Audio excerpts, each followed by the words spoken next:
Hey everyone, welcome back to Sharon Analytics.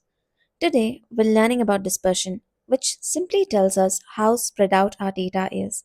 By the end of this lesson, you will understand why just knowing the average is not enough and how measures like range, variance will help us interpret the data better. Take your time and follow along with me. So let's begin. So, what is measures of dispersion? It will tell you how spread out our data is. So let's find out why it matters more than you might think. So, what exactly is dispersion? Think of it this way: if central tendency shows you the center of your data, dispersion reveals whether everything clusters tightly around the center or spreads widely across the map.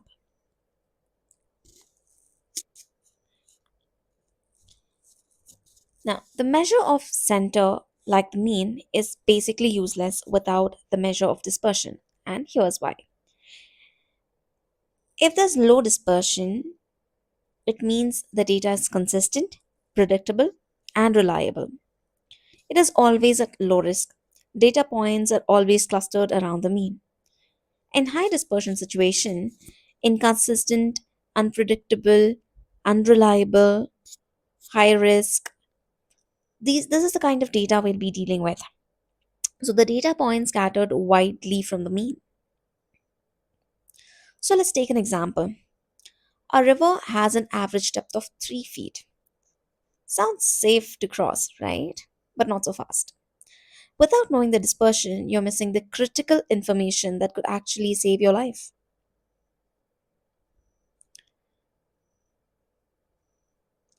Let's say there's a river A where you have low dispersion.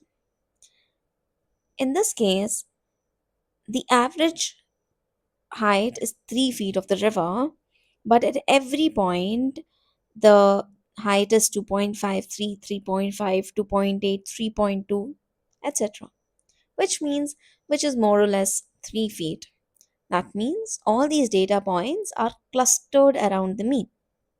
Now, this will tell me that this river is safe to cross. And in the second river, though the mean is 2.5, the depths are 1, 1, 1, 1, 10, and 1. 1 feet sounds very, very safe, but you will never know when you will step into the 10 feet depth. And that's very, very dangerous. So, this is the difference. This is where the dispersion plays a major role. It's very important that all the data points, at least almost all the data points, have to be clustered around the mean.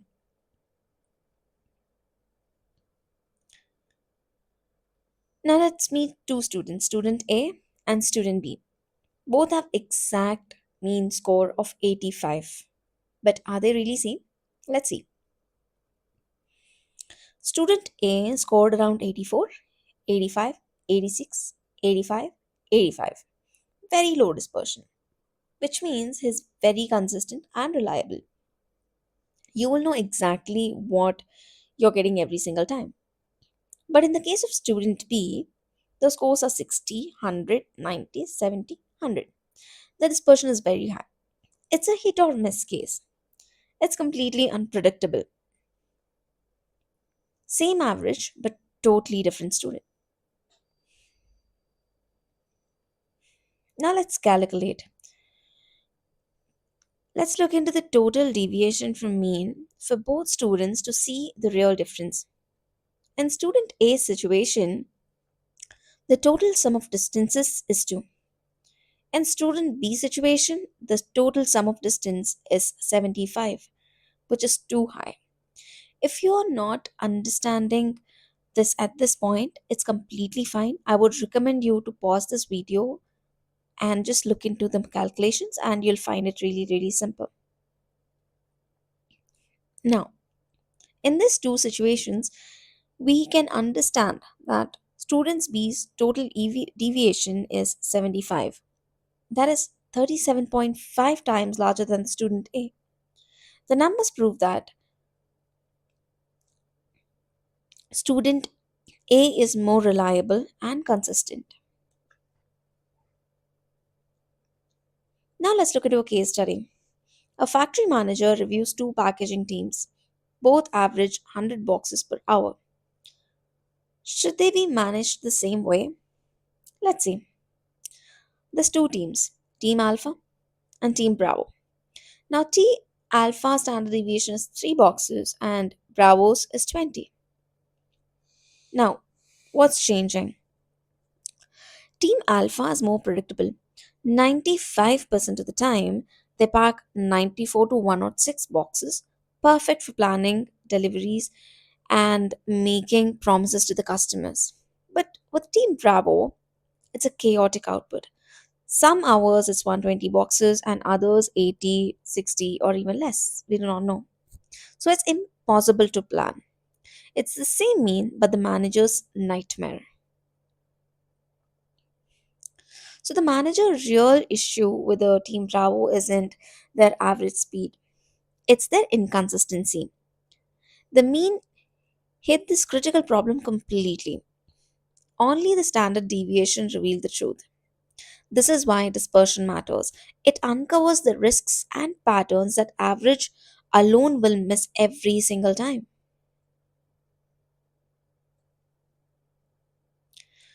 Let's go through what all we have discussed so far. So, we have discussed what is dispersion and why it matters, what it tells you, what low dispersion actually means, and why we root for low dispersion, and what high dispersion is, and why we keep avoiding high dispersion situations. In short, the mean tells you the center, but dispersion tells you the story and the risk. So, next, we will be looking at range. So, great work today. If this helped you understand dispersion better, subscribe so you can continue learning step by step with me.